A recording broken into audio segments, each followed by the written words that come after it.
একজন ব্যক্তিকে জোর করে টেনে হিঁচড়ে নিয়ে যাচ্ছেন বেশ কয়েকজন।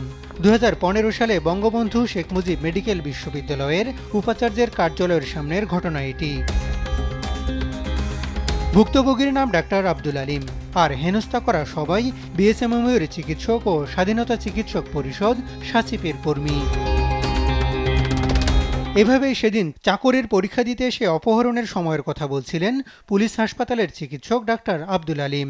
পিজির ভিসি স্যারের দোতলা থেকে আমাকে তারা আটকায় এবং আমাকে শারীরিক মানসিক নির্যাতন করতে করতে নিচতলা হয়ে এ ব্লকের 5তলা ক্যান্টিনে নিয়ে যায়। সেই ক্যান্টিনে তারা আমাকে শারীরিক মানসিক নির্যাতন করে এবং অনেক চেয়ার টেবিল তারা ভাঙচুর করে।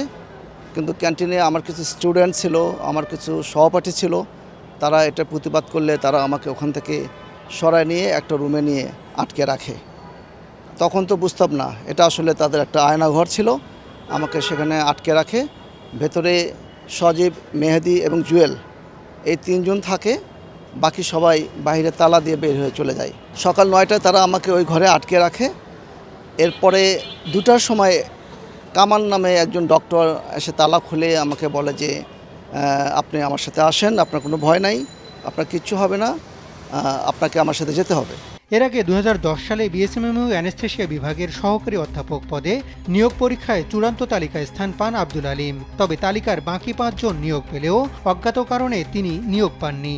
পরে আমি যে 2010 সালে পরীক্ষায় যে সুপারিশপ্রাপ্ত হয়েছিলাম, এটা আমি পরে জানতে পারি। জানতে পাওয়ার পরে আমি ওই নিয়োগের জন্য আবেদন করি, কিন্তু সে আবেদনের কোনো সুরাহা করা হয় না। বর্তমান প্রশাসন আসার পরে আমি গত মাসে এখানে ওই 2010 সালের চাকরি ভূতপক্ষভাবে ফেরত পাওয়ার জন্য আমি আবেদন করেছি এবং বর্তমান প্রশাসন অনেক ভালো মনে হয়েছে আমার কাছে। ভিসি অফিসের সামনে থেকে অপহরণ ও পরীক্ষায় অংশগ্রহণ করতে না দেওয়ার অভিযোগে 2016 সালে শাহবাগ থানায় মামলা করেন ডাক্তার আলিম। সিসিটিভি ফুটেজে অপরাধীরা স্পষ্ট হলেও কোনো ব্যবস্থা নেয়নি পুলিশ। তবে গেল 17 আগস্ট চাকরির বহাল চেয়ে আবেদন করেন ডাক্তার আলিম। বিষয়টি বিবেচনার আশ্বাস দেন অ্যানেস্থেশিয়া বিভাগের বর্তমান প্রধান।